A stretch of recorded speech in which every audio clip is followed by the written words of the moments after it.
አሁን ምን አይነት ጥልቅ ስሜት ውስጥ እንዳለ አውቃለሁ።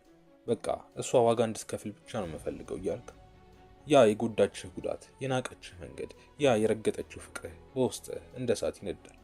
እሷ ህይወቷን እየቀጠለች እየሳቀችና ደስተኛ ሆና ስትኖር እኔ ብቻ ለምን እቃጠላለሁ የሚል ቁጣ ደምህን ያፈለዋል።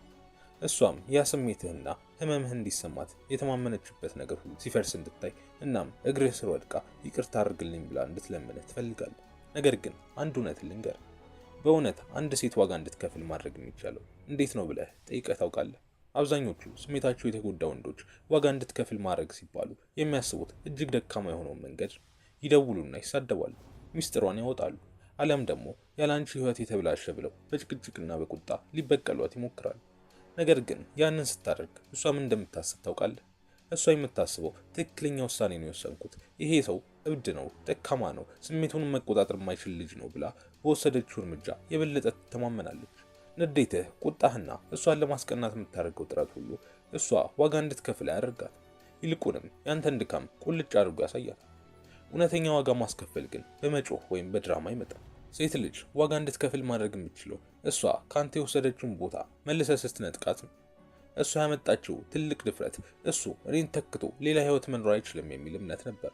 እሷ ዋጋ እንድትከፍል የምታደርግበት የመጀመሪያው እርምጃ እሷ በሰራችው ተንኮልና ውሳኔ ላይ የተንጠለጠለውን ስሜትህን ሙሉ በሙሉ ሰብስበህ ለእሷ ምንም አይነት ምላሽ ሳትሰጥ ሙሉ በሙሉ ከህይወቷ ስትጠፋ ነው። አየህ፣ እሷ አሁን አንተ እንድትበቀላት፣ እንድትቆጣት ወይም እንድትለምናት ትጠብቃለች።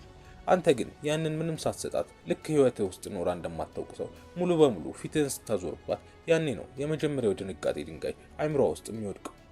አንድ ሴት ያደረገችውን በደልና የፈጸመችውን ንቀት በሙሉ አስበህ ትልቅ ዋጋ እንድትከፍል የማድረጉ ሁለተኛው ሚስጥር በአይምሮዋ ውስጥ ከፍተኛ የሆነ የስነ ልቦና ኪሳራ መፍጠር። እሷ ከህይወት ስትወጣ ራሷን ካንተ አብልጣ የተሻለ አማራጭ እንዳላትና አንተም መተው ለእሷ እድገት እንደሆነ አምና ነው። እሷ የምታስበው አንተ ያጣሃት እሷን እንደሆነ እንጂ እሷ ያጣችው ታላቅ ወንድ እንደሆነ አይደለም። ያንን ያላት የውሸት የበላይነት ስሜት ሙሉ በሙሉ መስበር አለብህ። ያንን ስሜቷን የምትሰብረው ደግሞ እሷ በሌለችበት ህይወት ውስጥ እጅግ ስኬታማ፣ ጠንካራና ማራኪ ሆነ ስትገኝ። እሷ ካንተ ስትለይ የምትጠብቀው ነገር ቢኖር እቤትህ ተደብቀ እንድታለቅስ፣ ህይወትህ እንዲበላሽ፣ ስራህንና አላማህን እንድትተው። ያኔ እሷ በራሷ ውሳኔ ትኮራለች። ትክክለኛ እርምጃ ነው የወሰድኩት፣ ተመልከች እንዴት እንደተጎዳ ብላ ራሷን ታረጋግጣለች። ነገር ግን አንተ በተቃራኒው ራስህ መገንባት ስትጀምር፣ ወደ ጂም ገብተህ አካልን ስትቀይር፣ በስራህና በንግድህ ላይ ትኩረት አድርገህ ገንዘብና ስኬት ስታመጣ፣ የለበስከውና የምትንቀሳቀስበት መንገድ ሁሉ ሙሉ በሙሉ ሲቀየር፣ ያኔ እሷ በእውነት ትልቅ ዋጋ መክፈል ትጀምራለች። ምክንያቱም ሴት ልጅ ከምንም ነገር በላይ የምትፈራው ነገር ቢኖር ትልቅ ዋጋና አቅም ያለውን ወንድ በእጆቿ ይዛ ሳለች ዋጋውን ሳታውቅ ጥላው መሄዷን ስታውቅ። አንተ ባደግክና በበለጸክ ቁጥር እሷ በአእምሯ ውስጥ ያጣሁት ተራው እንዳልነበረም የሚል የጸጸት እሳት ይነድባታል። አሁን እሷ ያንዳንዱን የእድገትህን እርምጃ በሩቅ ሆና ስታይ በራሷ እጅ ህይወቷን እንደጎዳች ታውቋለች። ያኔ ያንተ ስኬት ለእሷ ትልቅ ቅጣት ይሆንባታል። ያኔ ሳትነካት፣ ሳትናገራት፣ ሳትሰድባት እሷ በራሷ ውሳኔ ምክንያት እጅግ ከባድ የሆነ የጸጸትና የውርደት ዋጋ እንድትከፍል ታደርጋታለች። ሶስተኛውና እጅግ አስፈሪው ዋጋ ማስከፈያ መንገድ ደግሞ የእሷን መኖር ሙሉ በሙሉ እንደ ከንቱ ነገር መቁጠር ነው። አብዛኞቹ ወንዶች እሷ ዋጋ እንድትከፍል ሲፈልጉ እሷን ለመጉዳት በሚያደርጉት ጥረት ውስጥ አሁንም የእሷ ባሪያ እንደሆኑ አይረዱ። እሷን ለማስቀናት ስትጥር፣ እሷን ለማናደድ ፎቶ ስትፖስት ወይም እሷን ለማስቆጣት ብለህ ሌላ ሴት አቅፈህ ስትታይ እሷ አሁንም እንዳሸነፈች ታውቃለች። ምክንያቱም ያ ሁሉ የምታደርገው ነገር ለእሷ ብለህ እንደሆነ አይምሮዋ በቀላሉ ይረዳል። አሁንም እኔን ለማስደመም ወይም ለማስቀናት ነው የሚደክመው ብላ በውስጧ ትስቃለች። እውነተኛ ዋጋ የምታስከፍላት ግን እሷ አይምሮህ ውስጥ ፍጹም ቦታ እንደሌላት ስታረጋግጥላት ነው። በመንገድ ላይ ብታያት እንኳን ልክ እንደማታውቀው እንደ ማንኛውም ተራ ኃላፊ አግዳሚ ያደርገህ በረጋና በቀዝቃዛ አይን ስታልፋት ወይም ደግሞ መልእክት ብትልክልህ ምንም አይነት የቁጣ ወይም የደስታ ስሜት ሳታሳይ በአንድ ቃል ገለህ ስታበቃው፣ ያኔ እሷን የምታሳጣት ያንን ትልቁን ኩራቷን። ሴት ልጅ አንድ ወንድ በስሜት ሲጠላት አትፈራ። ምክንያቱም ጥላቻ የፍቅር ሌላኛው ገጽታ እንደሆነ ታውቃለች። ሴት ልጅን እጅግ አቃጥሎ የሚያሳብዳትና ትልቅ ዋጋ እንድትከፍል የሚያደርጋት ነገር ቢኖር አንድ ወቅት ሙሉ ልቡን የሰጣት ወንድ አሁን እሷን ፍጹም እንደ ባዶ ነገር ሲቆጥራት፣ ያኔ በጭንቅላቷ ውስጥ ያለው የትዕቢት መንፈስ ሙሉ በሙሉ ይፈርሳል። እኔ ለሱ ምንም አይደለሁም ማለት ነው፣ ያ ሁሉ ያሳለፍነው ነገር ለሱ አሁን ምንም አይነት ትርጉም የለውም ብላ ራሷን መጠየቅ ስትጀምር አይምሮዋ በራሱ ጥያቄዎች መገረፍ ይጀምራል። አሁን እሷ ያጣችው አንተን ብቻ አይደለም፣ ያጣችው በአንተ ህይወት ውስጥ የነበራትን ትልቅ ስፍራና ተጽዕኖ ነው። ይህን ስሜት ደግሞ በምንም ነገር ልትክሰው አትችልም። አንተ በበኩልህ እሷን ለመበቀል ጊዜህና ጉልበትህን አታበክንም።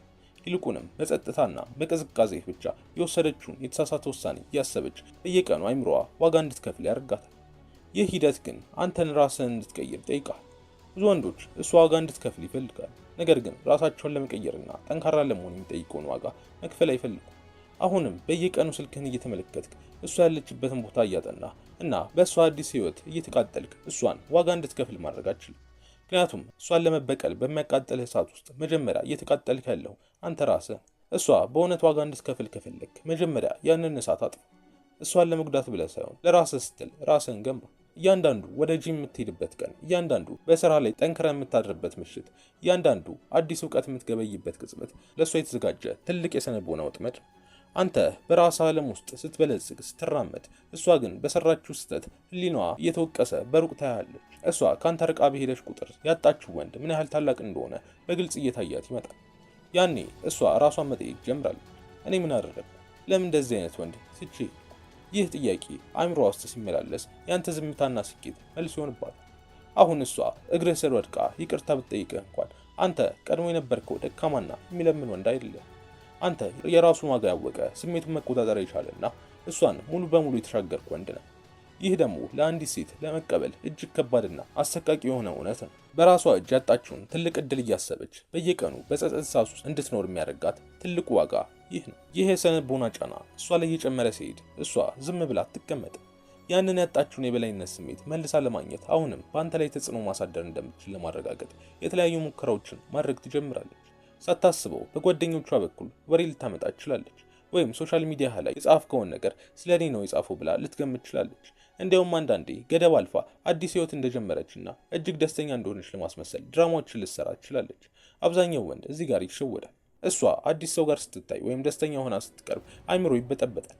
በቃ እሷ በፍጹም አልተጎዳችም፣ እኔ ነኝ እየተቃጠልኩ ያለሁት ብሎ ተስፋ ይቆርጣል። ነገር ግን እውነታውን ተረዳ።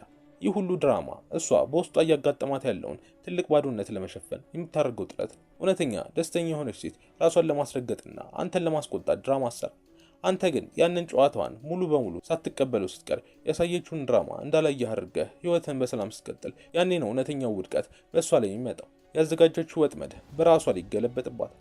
የምትሰራቸው ነገሮች ሁሉ በአንተ ዘንድ ምንም አይነት ማዕበል እንዳልፈጠሩ ስታይ ራሷን እጅግ ደካማና ከንቱ አድርጋ መቁጠር ትጀምራለች።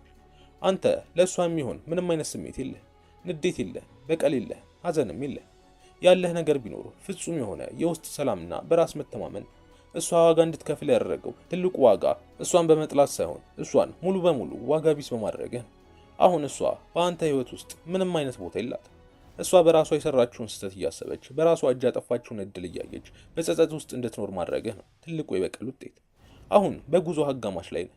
በውስጥ ያለው የቁጣ ማዕበል ቀስ በቀስ ወደ ጥልቅ ቅዝቃዜና እርጋታ እየተቀየረ እንደሆነ ይታወቃል። ቀድሞ ህሊናህን ይበላ የነበረው ለምን እንደዚህ ያደረገችብኝ የሚለው ጥያቄ አሁን ወደ እኔ ለምን ጊዜን በከንቱ አባከንኩ የሚል የራስ ጥንካሬ ጥያቄ ተቀይሯል። ይህ ደግሞ እውነተኛው የትራንስፎርሜሽን ወቅት ነው። እሷ እንድትከፍል ያደረግከው ዋጋ ፍሬ ማፍራት የጀመረው እሷ ጋር ሳይሆን በአንተ አስተሳሰብ ላይ ነው። እሷ አሁን በሩቅ ሆና ስታይህ የምታየው በአቋሙ የጸናውንና በራሱ መንገድ የሚሄደውን ወንድ። ቀድሞ በአንተ ላይ የነበራትን የቁጥጥር ገመድ ሙሉ በሙሉ በዝምታ እንደበጠስከው ታውቃለች። አሁን እሷ ምንም ብታደርግ፣ የፈለገችውን ፎቶ ብትፖስት ወይም በየትኛውም መንገድ ትኩረትን ለመሳብ ብትሞክር ያንተ አይምሮ ከእሷ መረብ ውጪ ነው። ይህ ደግሞ ለአንዲት ተንኮለኛና ራሷን የበላይ አድርጋ ለገመተች ሴት እጅግ አስፈሪ የሆነ ቅዠት። ምክንያቱም እሷ ያጣችው እንደፈለገች የምትጫወትበትን አማራጭ ሳይሆን ፍጹም የማይተካውን ያንተን ታማኝና ጠንካራ ወንድነት። ይህ እውነታ ደግሞ በየቀኑ አይምሮዋን እያደመው ይመጣል። እሷ አሁን በህይወቷ ውስጥ የሚያጋጥሟት አዳዲስ ወንዶች ወይም አጋጣሚዎች ውስጥ ሁሉ አንተ መፈለግ ጀምራለች። ነገር ግን አንተ የሰጣሃትን አይነት እውነተኛ ትኩረትና ጥንካሬ በየትኛውም ቦታ አታገኘው። ያኔ ነው ያጣችውን ነገር ግዝፈት በደንብ የምትረዳው። ያኔ ነው በራሷ እጅ ህይወቷን እንደጎዳች አውቃ ራሷን በጸጸት እሳት ውስጥ እንድትቃጠል ያደርጋት። አንተ ግን ያንን ሁሉ የጸጸት ድራማ በሩቅ ሆነ በረጋ መንፈስ ታዘበዋለህ። ምክንያቱም አንተ አሁን ሙሉ በሙሉ ነፃ የወጣህ ወንድ ነህ።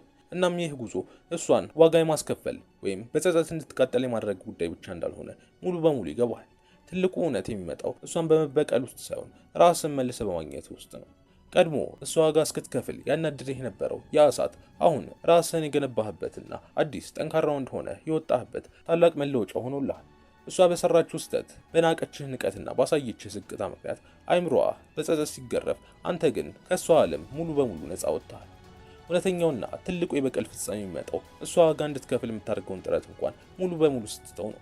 ምክንያቱም እሷ እንድትከፍል በሚያቃጥልህ ስሜት ውስጥ እስካለህ ድረስ አሁንም ህይወትህ በእሷ አቅጣጫ ላይ የተመሰረተ ነው። እሷ እንድትከፍል ያደረግከው ታላቅ ዋጋ እሷን ሙሉ በሙሉ መርሳትህ፣ ለእሷ ምንም አይነት ቦታ ለመስጠትህና የራስህ ታላቅ ህይወት ባለቤት መሆንህ። አሁን ስልክህን ሙሉ በሙሉ አስቀምጥ። የእሷን ታሪክና አዲስ ህይወት የመከታተል አባዜህን አቁም። ቀና ብለህ ወደፊትህን ተመልከት። አካልህን የገነባህበት፣ አእምሮህን ያጠናከርክበት፣ ህልምህን ያሳካህበትና ክብሩን ያወቀው አዲሱ ማንነትህ ከፊቱ ቆሟል። እሷ በሩቅ ሆና ስተህ የምታየው ቀድሞ እግሯ ስር ይወድቅ የነበረውን ደካማ ወንድ ሳይሆን በዝምታውና በብቁ አቋሙ ራሱን ያነጻ፣ በራሱ መንገድ የሚራመድና በፍጹም ልደርስበት የማትችለውን ታላቅ ወንድ ነው። አሁን ሙሉ በሙሉ ነፃ ነህ። ክብሩን ያወቀ ወንድ ደግሞ በጭራሽ አይወድቅ። ድጋሚ እንድንገናኝ ላይክና ሰብስክራይብ በማድረግ ጨርስ። እንዲሁም ከታች ባለው ሊንክ ቴሌግራሜ ላይ የሴቶች ድክመቶች የሚለውን መጽሐፌን ጠይቀኝ፣ እንደሚጠቅምህ እርግጠኛ ነኝ። ሰላም ሁኑ።